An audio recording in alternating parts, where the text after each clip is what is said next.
Welcome to Contributor Wednesday on Bridge the Gap Network. In this series, you'll hear from thought leaders on a variety of topics dedicated to inform, educate, and influence the senior living industry. Welcome back to Bridge the Gap Contributor Wednesday.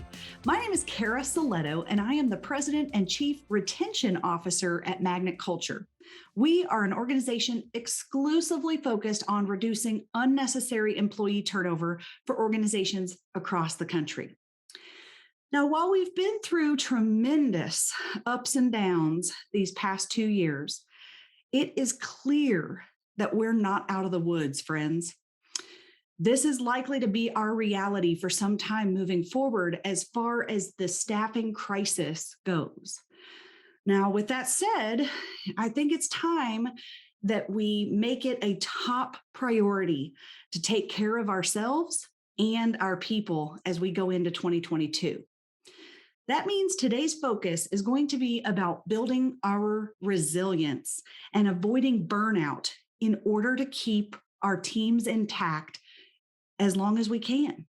We have to keep each person longer in order to get the staffing stability we need to provide great quality care and to remain a sustainable, successful organization moving forward. So today I'd like to share with you some thoughts, some strategies, and even some interactive activities where you're going to get a chance to think about your own situation and your own past and future. And I'm going to take some strategies from our resilience classes that we teach so that we can share that with you. And I encourage you to, if you can, take notes, not if you're driving, but jot down some of these activities and questions and thoughts so that you can cascade those down and share them with your team members as well. Because not only do we have to take care of ourselves, we're going to have to take care of our team members as we sit in those leadership positions. You know what they say on an airplane, you have to put your own mask on first before you can help others. So I want you to really take this time to focus on yourself, your own self-care, your own priorities. But then before we close up, we will shift that conversation over to how do we take these thoughts and strategies to our team? All right, so let's get started by thinking back. Think back about when in your life you have been most resilient. Now, for some of you, it might be here in this last 2 years, but for many people that I talk to, when they really dig deep as to when in their life they've had to be the absolute most resilient, when was the toughest situation in their entire life?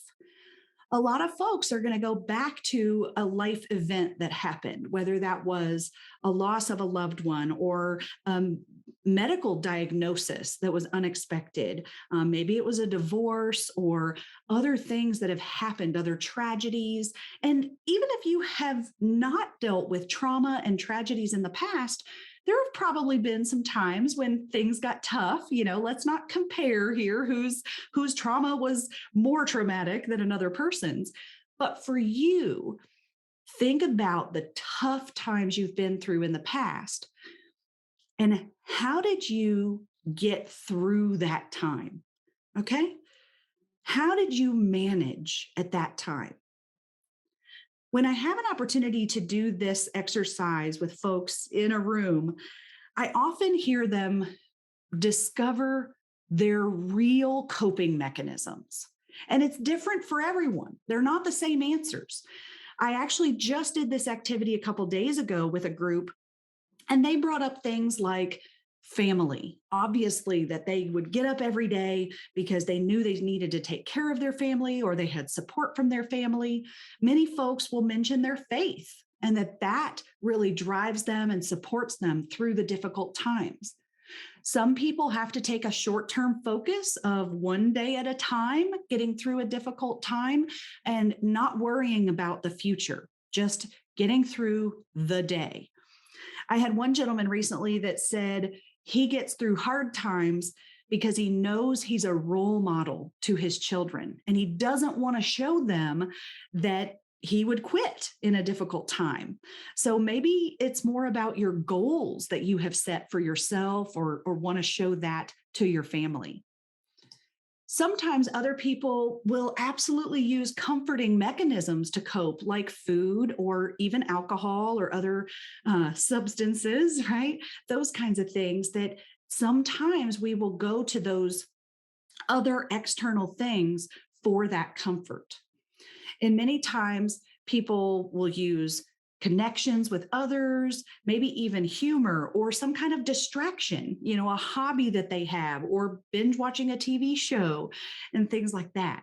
So there's a lot of different coping mechanisms out there. And what I just mentioned is merely scratching the surface. But I'd really like for you to take a moment and think about what are your coping mechanisms that you have used in the past through difficult times to get you to the other side? And I like to start here because you've done it. You already have so many coping mechanisms within yourself that you have deployed in previous days. And so I want you to remember that those are still there. They've worked for you in the past, and that there are even more coping mechanisms and self care techniques that are likely to help you get through the next 6 months or the next 12 months. If you're like me, I have found that some of my previous coping mechanisms that were short term aren't working right now in this longer term coping situation. And so I've really had to rethink what will work for me. And I've even had to try some things that I've never tried before, other coping mechanisms that work for other people. And so today I'm going to share with you several different things about our mindset and our even physical and mental stamina that you might be able to employ and use moving forward. All right. So, as we look at this list of some things that we can do, today I'm going to talk about ways to maintain your perspective when times get tough, how to make sure we re engage and connect with others during that time. A big one that's a difficult one for a lot of folks is asking for help. And then finally, I have several ideas around effectively managing the stress that you're under in any given day. Now, we do know that stress is not only hard on us mentally and emotionally, and we might be losing sleep because of it, but science tells us that stress can also lead to physical deterioration.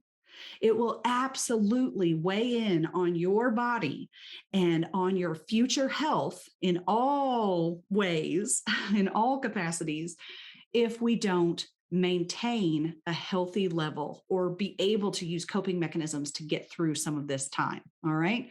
So I'm going to start with maintaining perspective. One thing to think about is focus on what is truly happening in the moment. One time I had a panic attack before I got on an airplane to go overseas.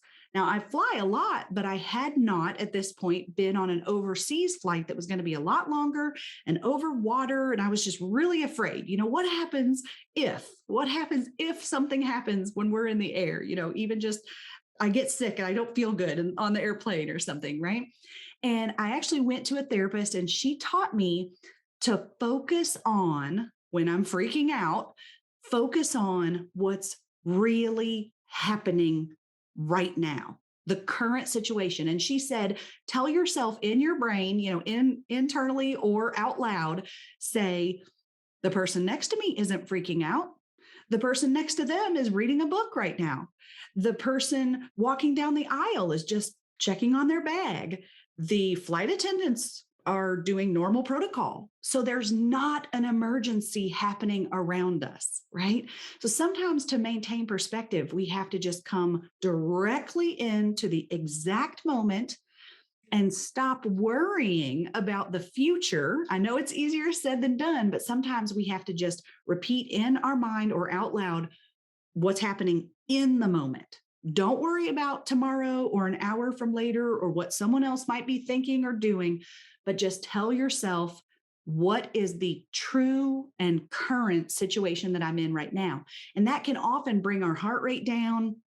You can breathe better, and that can bring your stress level down. Now, a lot of times in our situations, we get in a situation where we see the negative, right? We go directly to the negative and think how terrible this is, and oh, I'm never going to get through this and whatnot. But I encourage you, if you are not already good at this, if it doesn't come naturally for you, to work on reframing your mindset from a negative initial reaction to a much more positive reaction. And I'll give you an example of that. My mom is an uber optimist, always has been. And when we would get stuck in traffic behind an accident on the highway, for example, she would say to us kids, well, at least we're not the reason that the traffic exists. We are not in that accident. We are just sitting in traffic behind it. So she would always find the silver lining behind it.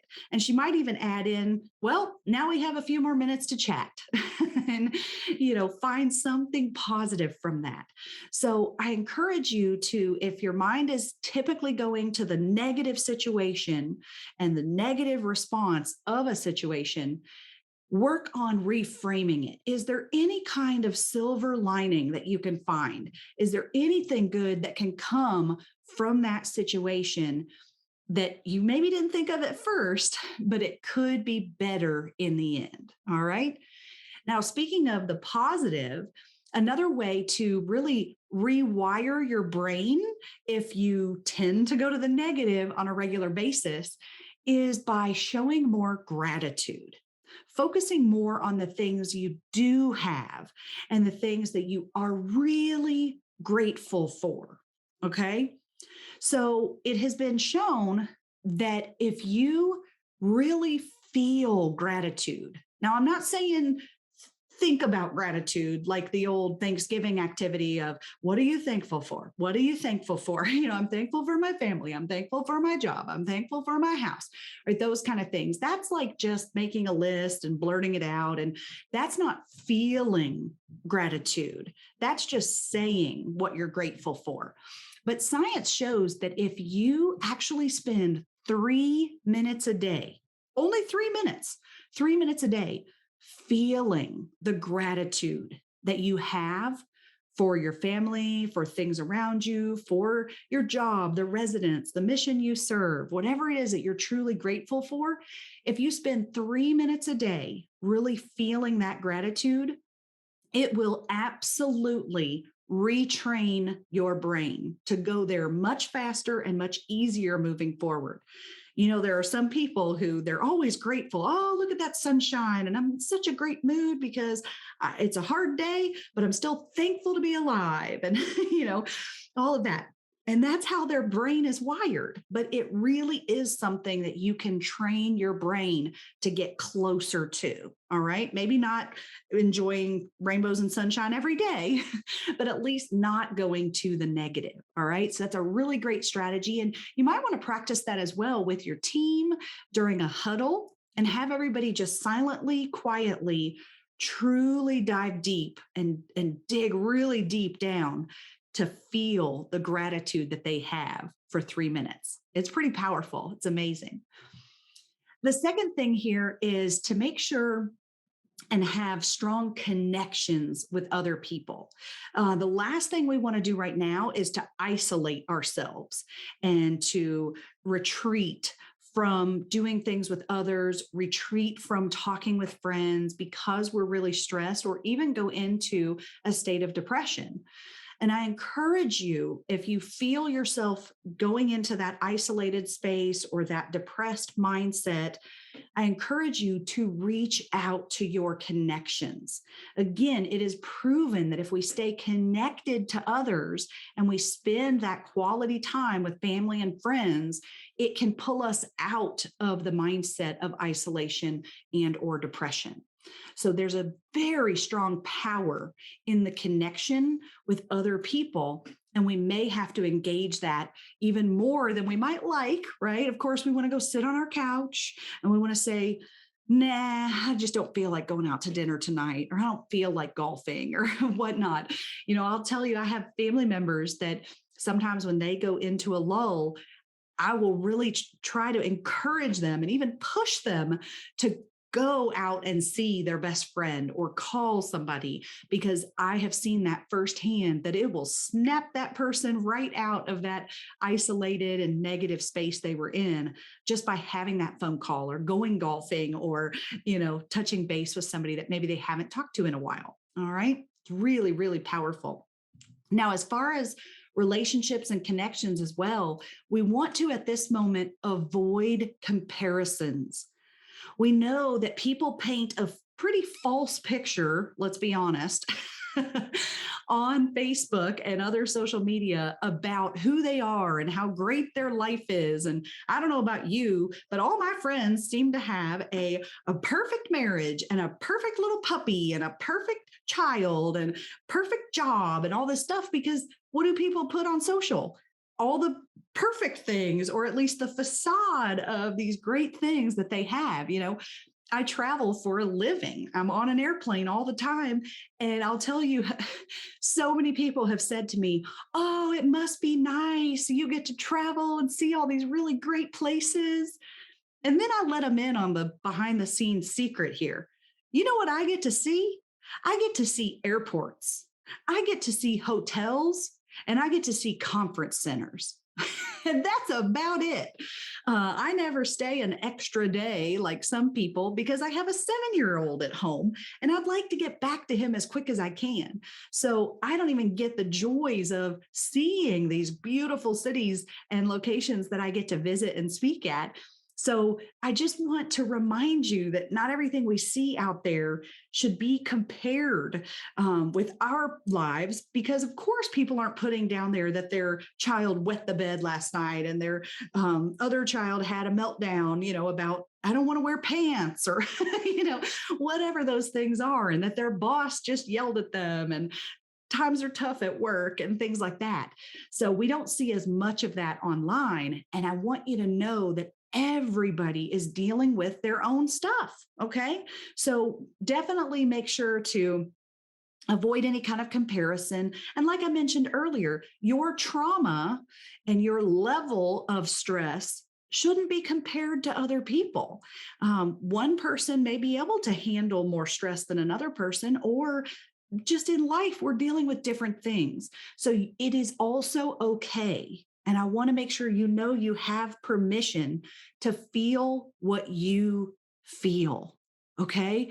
Even if you feel like, well, but somebody else is dealing with a sick husband on top of all the stuff happening at work. And, so I shouldn't feel bad because she's in a worse position. And that makes me feel bad that I feel stressed and that kind of mentality. All right. It's okay to feel what you feel. And we don't have to compare ourselves to others at this point. All right. Another thing that we often struggle with when we're in stressful situations is asking for help. Okay. Asking for help is one of the most difficult things. In the workshop I just did, I asked the group, why is it so hard to ask for help? Because honestly, this is one that comes easily for me. I'm a natural born delegator. Okay. In my professional life, in my personal life, I am, I think, the opposite of a control freak, because I want to get everything off my plate and I ask for help all the time. And so I had to dive into this issue because a lot of people are not like me and they really don't want to ask others for help. So they explained to me that it's lots of things like feeling weak. I'm going to come across as weak to others. I don't want to admit failure, that I can't do it myself. I don't want to burden anyone else with having to help me. But what was the most interesting thing, now this group, it was a group of leaders that often work together with one another. And as they mentioned why they don't want to ask for help, everyone else around them said, please ask me for help. I'm not going to think you're weak. I would never think you're a failure for asking for help. I would never feel burdened because you needed an extra pair of hands or you needed a shoulder to cry on or anything like that. So it was incredibly beautiful to see the leaders around the room just rally together and support one another and assure the other people who were afraid to ask for help and to really encourage them to do so, to really step out of their comfort zone and ask for that help, because a lot of other people want to help. They want to be helpers and to support you through that time. Okay. So if that's an area that's difficult for you, I encourage you to talk to some other people about what that might look like. I do find that if we just say, as a helper myself, for example, if I just say, how can I help? Other people are going to say, I'm good, I'm fine. But if I'm more specific in asking for help, hey, I know your husband just had surgery. Do you want us to mow your grass? Or hey, I know something just happened, work is really tough, or somebody had a baby or whatnot. So what night can I bring your family some dinner? And would you rather, I don't cook, so would you rather have Chick-fil-A or something else, right? So I ask, what restaurant do you want it from? That type of thing. So definitely, if you're on the side of offering help for people, try to be a little bit more specific in that. If somebody is just saying, nope, I'm good, I don't need any help. And if you're the one saying, nope, I'm good, I don't need any help, then I encourage you to open up a little bit and see if there's just one thing that you can ask for some help or to delegate out and get off your plate so that you can be a better leader for your team that next day. All right. So next on the list is effectively managing our stress. And I've got a little smorgasbord here of several pretty simple things. None of this is rocket science, but a lot of it is the fundamentals that we just forget. And especially when we get busy, we just go, go, go, go, go, go, go, go, go, go, go. And we sometimes let go of some things that we know we should be doing. There's just not time, or we're not making that a priority. All right. So one thing, first of all, is to reevaluate, is there any way to simplify your life? Is there anything you can do, some change in your schedule?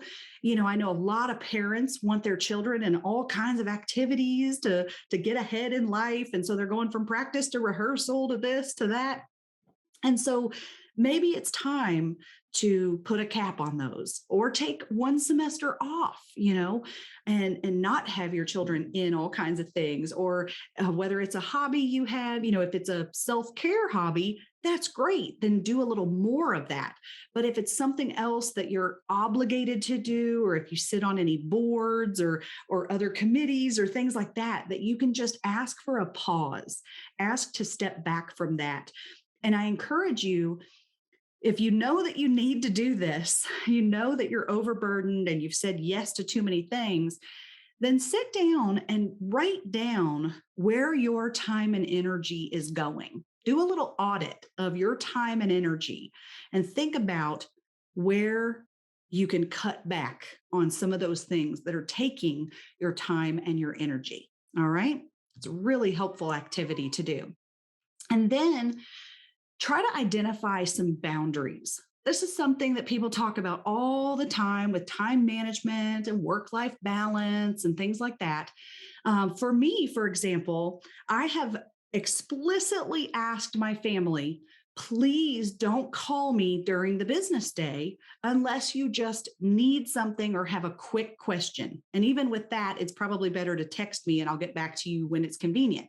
But please try not to call me during the business day because I'm really busy and I try to stay focused at work. All right.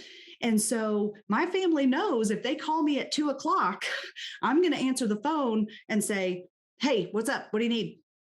Because they better have a question. It better not just be, well, I'm driving and just wanted to chit chat, because I'm very compartmentalized. Okay. I really try to do as much at work as I can at work and stay very focused during that time so that I can then hopefully, when possible, disconnect from work and focus on my home life, right? I'm a mom, I'm a wife, I'm a sister, I'm a daughter, I'm a friend, a volunteer, all these other things that I have to do those nights and weekends. And so for me, compartmentalizing really helps to reduce the stress of trying to be all things to all people at all hours of the day.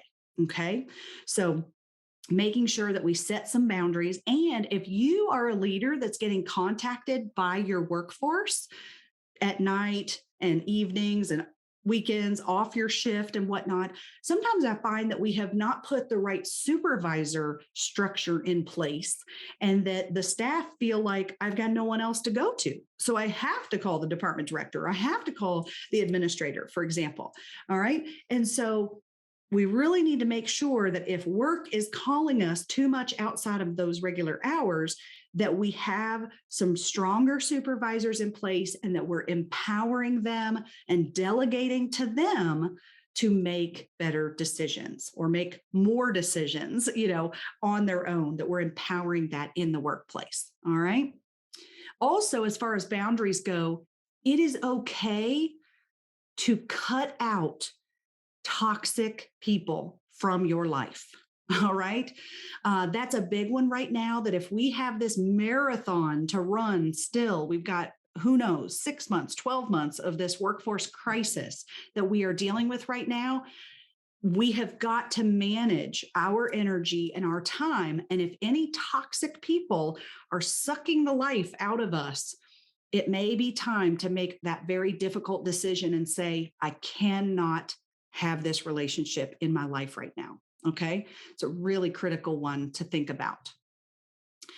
So then let's talk about maintaining our physical health and stamina so we can get through this next 6 to 12 to 18 months. Who knows, right? Moving forward.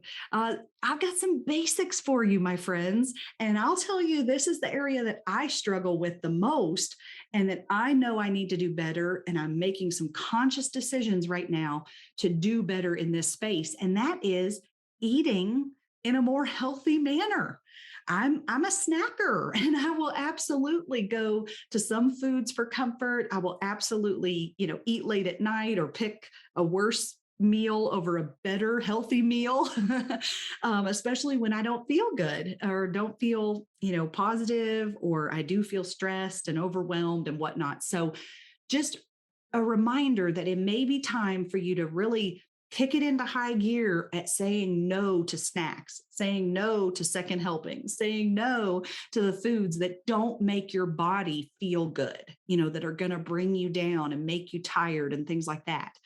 You may also want to consider any kind of vitamins or supplements, talk with your doctor if you have a lot of fatigue and are losing energy by the end of the day. Drink lots and lots of water. We know that this is proven to help us maintain the energy level that we need to keep going.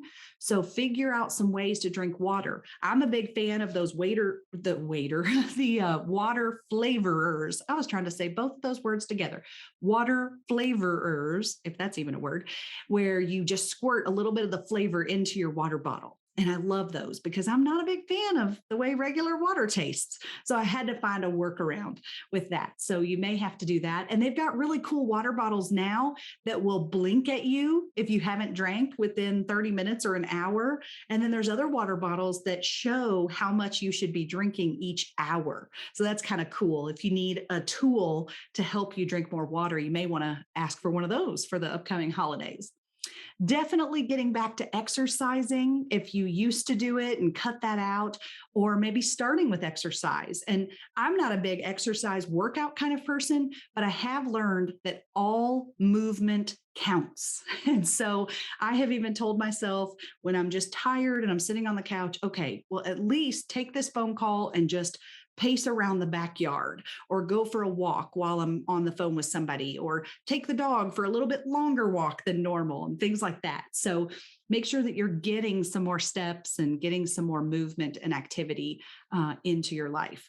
And then also enjoying nature is great. I know during the pandemic, when things were really shut down, my family and I went out and found every park in our area. And it really made a difference on my mindset, my energy level to get out into the woods, into fresh air. And when I wasn't working, just making sure to be outside more has been very, very helpful for me and my family. Another piece of maintaining our physical health and stamina is protecting our sleep. All right. So I highly recommend that you do whatever is in your power to get more sleep right now, because we know that that helps us have a better day the next day. Anything that you can do, whether that is leaving the laundry on the couch and saying, forget it, I'll do it tomorrow, or maybe not, and just go to bed, right? Don't worry about as much of the housekeeping and the standards that you maybe had for housekeeping at your own house, right? In the past. And then the different things, like if you're a binge watcher with TV, set a number of episodes or a time and absolutely stop the show and go to bed, no matter how good it's getting, because I've been there, right? I love to binge watch, but shut it down and go to bed. Or for my book readers, do the same thing. Decide on a page number or a time on the clock, and then shut it down and close that book and go to bed. All right. I highly recommend mindfulness activities as well. And this is one that I didn't do in the past, but now I'm starting to explore more about meditation and yoga and things like that. And the great thing is now there's an app for that. In fact, there are a bunch of YouTube videos for that as well. So you don't have to pay for any classes or memberships, but just look up different apps that will help you sleep, whether it's for meditation or maybe it's just a white noise kind of machine, things like that. There are so many tools out there that can help you sleep better as well. And even not just regarding sleep, but during a stressful time on your breaks or right before you go to work, right after you're finished with a shift. Think about incorporating 5, 10, 15 minutes of some mindfulness activities into your day. All right. Now, there are dozens more of strategies. I've got a whole list here that I just don't even have time to cover everything. But I hope that this has given you quite a list of some things to think about, some information to share, some activities to do with your team, and some questions to ask yourself about how you are coping and handling the situation. Now, as I mentioned at the beginning, it is so important for us right now to ensure that our team members are also coping. So think about ways, whether it's the things that we just talked about, or other ways to support your team that is really stressed out, that may feel isolated or be suffering from depression and other things like anxiety and all different things that have come up this year, physical health, mental health struggles, lots of things that we and our team members are dealing with. And we need to put it out in the forefront that we support our people. Okay, that we are there for them. So I encourage you to do genuine check-ins and really check in with the people who've been there a long time that may be hitting another wall of burnout, as well as the newer hires who may not be used to the pace that we operate at, right? They may not be used to this if they came from a different field or different company. And so we have to give them some tools and strategies for managing more stress than they had to manage in the past in order to keep them longer. All right. So remember that it's all about going back to the fundamentals, my friend. Back to the fundamentals. Take care of yourself, take care of others, and hang in there. I hope that you got some great things from today, and I want to thank you for letting me go off of my typical retention strategy conversations to really make today personal and to really have a more in-depth conversation about how we as leaders are managing this difficult situation that we are getting through. So next month, we will wrap up the year with some more retention strategies. And as always, if you need those sooner and want to learn more in the meantime, you can always grab a copy of my book, Staying Power: Why Your Employees Leave and How to Keep Them Longer. It's on Amazon, Kindle, or Audible if you prefer listening. I'm Cara Silletto, and I want to truly thank you for listening to this week's Bridge the Gap Contributor Wednesday. Don't forget to connect with me online at btgvoice.com if you haven't already. Have a great, great day. Thanks for listening to Contributor Wednesday series on Bridge the Gap Network. For more information about the contributors and for a full library of episodes, visit btgvoice.com.